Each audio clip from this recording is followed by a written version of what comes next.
సుమన్ టీవీలో మీ business promotions కోసం ఈ కింది నెంబర్ను సంప్రదించగలరు.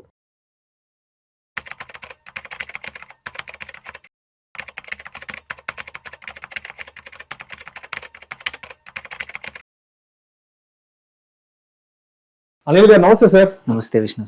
అనిల్ గారు, ఒక 3-4 ఇయర్స్ నుంచి బంగారం వెండి ధరలు ఎందుకు ఇంతలా పెరుగుతున్నాయి అంటే దానికి ప్రధాన కారణంగా మనందరం మాట్లాడుకున్న కారణాలు ఒకటి రష్యా యుక్రెయిన్ యుద్ధం, ఒకటి తర్వాత ఇజ్రాయెల్ ఇరాన్ యుద్ధం, ఒకటి తర్వాత కాంబోడియా థాయిలాండ్, ఇప్పుడు లేటెస్ట్ గా యుఎస్ఏ వెనిజులాకి సంబంధించి కొంత యుద్ధ వాతావరణం నెలకొంది. వెనిజులా అధ్యక్షుడిని అమెరికా వాళ్ళు బంధించి తీసుకెళ్లిపోయారు. సో ఈ బంగారం వెండి ధరలు అనేవి ఎలా ఉంటాయంటే ప్రపంచంలో ఎక్కడో ఒక నెగటివ్ న్యూస్ కోసము, ప్రపంచంలో ఎక్కడో ఒక యుద్ధం కోసం వెయిట్ చేస్తుంటాయి. అంటే మేము పెరగాలి, మేము పెరుగుతున్నాం అనాలి అంటే ఎక్కడో ఒక యుద్ధం జరుగుతున్నట్టుగా కారణంగా చూపిస్తుంటారు. కాబట్టి ఇప్పుడు అమెరికాకి వెనిజులాకి కొంత యుద్ధ వాతావరణం నెలకొంది. కాబట్టి మరి బంగారం వెండి ధరలు పెరగడానికి మరి స్పష్టమైన సంకేతాలు మనకి ఇక్కడ ఉన్నాయంటారా? తప్పకుండా ఉన్నాయి. యాక్చువల్లీ ఏంటంటే వెండి బంగారానికి ఆల్రెడీ లాస్ట్ 1 year మనం చూసాము.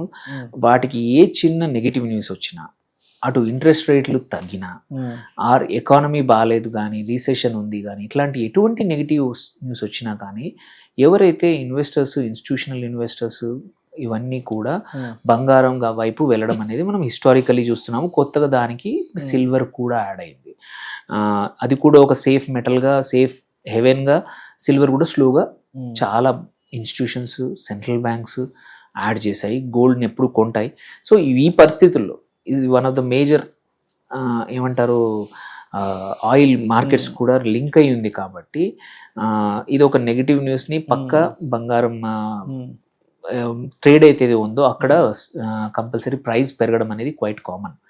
సో ఓన్లీ థింగ్ ఏంటంటే చాలా పెరిగింది లాస్ట్ ఇయర్లో, కాబట్టి ఇంకా అంత పెరుగుతుందా, ఇంకా షాక్స్ గురవుతుందా అనేది మాత్రమే క్వశ్చన్. అది కూడా గురవుతుందనే అవకాశమే ఉంది. ఎందుకంటే ఈ అనిశ్చితి ఇంకా వేరే, ఇప్పుడు వీళ్ళు వెనిజువేలాకి వెళ్ళి వాళ్ళ ప్రెసిడెంట్ని అటాక్ చేసి ఎత్తుకెళ్ళిపోయారు. అలాంటి పరిస్థితులు రేపు ఇరాన్లో వస్తే ఎలా? ఇరాన్ గట్టిగా బదిలిచ్చే అవకాశం ఉంది. ఎందుకంటే న్యూక్లియర్ కంట్రీ. ఇరాన్ మీద ఎటువంటి దాడులు చేసినా వాళ్ళు ఊరుకోరు. వెనిజువేలా దగ్గర న్యూక్లియర్ పవర్ లేదు, అందుకోసమే వాళ్ళది వాళ్ళు డిఫెండ్ చేసుకోరనే ధైర్యంతో అమెరికా ఇంత అంటే సాహసానికి పూనుకుంది, ముందుకెళ్ళింది అండ్ చేయగలిగింది. బట్ ఇరాన్ అలాంటి పరిస్థితి కాదు. వాళ్ళు అఫీషియల్గా యాక్సెప్ట్ చేసినా చేయకపోయినా న్యూక్లియర్కి సంబంధించిన మెటీరియల్ కానీ, వాళ్ళ రీసెర్చ్ కానీ, బాంబ్స్ కానీ, క్షిపణులు కానీ, నాన్ న్యూక్లియర్ క్షిపణులు కూడా పెద్ద పెద్దవి ఉన్నాయి. కాబట్టి వాళ్ళు ఏం చేస్తారు, అమెరికా దాకా వెళ్ళకపోయినా అమెరికా స్నేహితులు ఎవరైతే గల్ఫ్లో ఉన్న కంట్రీస్ ఉన్నారో వాటి మీద చేస్తారనే భయంతో ఫుల్ ఫ్లెజ్గా పెరుగుద్దా అనే భయం అనేది పోస్ట్ దిస్. ఎందుకంటే ఒకసారి ఎవరు ఏమనట్లేదు. ఇప్పుడు అమెరికా ఎంత చేస్తే చైనా పెద్దగా కామెంట్ చేయట్లేదు, రష్యా పెద్దగా చేయట్లేదు, యుఎన్ పెద్దగా చేయట్లేదు, వేరే కంట్రీలు కూడా జస్ట్ చిన్నగా ఖండిస్తున్నాయి అంతే. ఎవరు కూడా అమెరికాను గట్టిగా ఒక మాటని ఎందుకు చేసావు అనే పరిస్థితి లేదు. సో వాళ్ళకు కూడా ఇంకా ధైర్యంతో ఇలాగే రేపు ఇరాన్ మీద కూడా చేస్తే, ఇరాన్ మీద చేస్తే యుద్ధం స్ప్రెడ్ అయ్యే అవకాశం ఉంది. అటు యుఏఈ మీద కానీ, సౌదీ మీద కానీ, ఏవైతే అమెరికన్ ఫ్రెండ్స్ ఏవైతే ఉన్నారో, ఎందుకంటే ఇరాన్కి దగ్గరగా ఉంది, అన్నిటి మీద చేసి అందరినీ ఇన్వాల్వ్ చేసి ఏదైనా 3వ ప్రపంచ యుద్ధం లాగడానికి ఇరాన్ లాగినా లాగచ్చు అనే భయాలు ఎక్కువగా పెరిగిపోయాయి. సో ఇలాంటి పరిస్థితులు బంగారం కంపల్సరీ మనం చూసాం. ఆల్రెడీ వాళ్ళ ఓపెన్ అయిన మార్కెట్లు, వీకెండ్ ఉండింది, వాళ్ళు వీకెండ్ చేశారు. ఇప్పుడు ఏషియన్ మార్కెట్స్లో కానీ, మన ఇండియన్ మార్కెట్లో కూడా బంగారం ఆల్రెడీ ఒక 1.5 నుంచి 2% పెరిగింది. సిల్వర్ మళ్ళీ 3% పైన పెరిగింది. ఈ వీకెండ్ మళ్ళీ న్యూ ఇయర్ మధ్యలో మార్కెట్స్ క్లోజ్ ఉన్నాయి. ఇప్పుడు సిల్వర్ కరెక్షన్ అయింది కొంచెం, మళ్ళీ 2,50,000 కిందికి వెళ్ళిపోయింది, 2,40,000 దగ్గర దాకా వెళ్ళింది.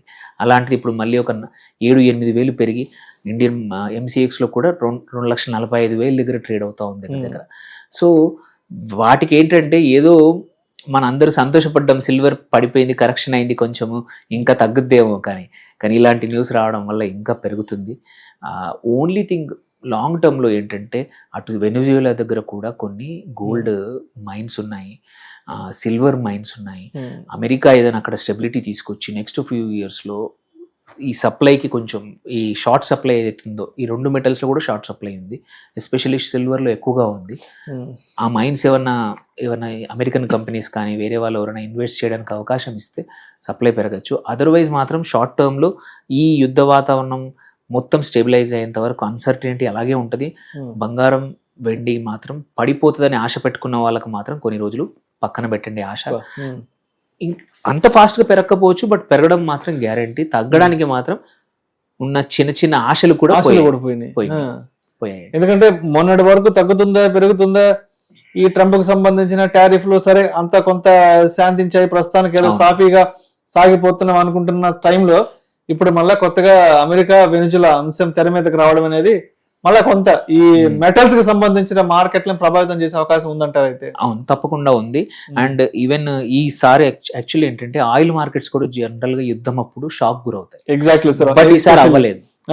అవ్వలేదు ఎందుకంటే అడిషనల్ ఆయిల్ ఇక్కడ జరగడం వల్ల వెనిజుయేలా అనేది ఆయిల్ త్రవ్వి సప్లై చేయలేకపోతా ఉంది. ఇప్పుడు ఈ అనిశ్చితి పోవడం వల్ల అమెరికన్ గవర్నమెంట్ యొక్క పప్పెట్ ఎవరో ఒకరు ఇన్స్టాల్ అవుతారు. వాళ్ళు ఆల్రెడీ చెప్పేస్తున్నారు.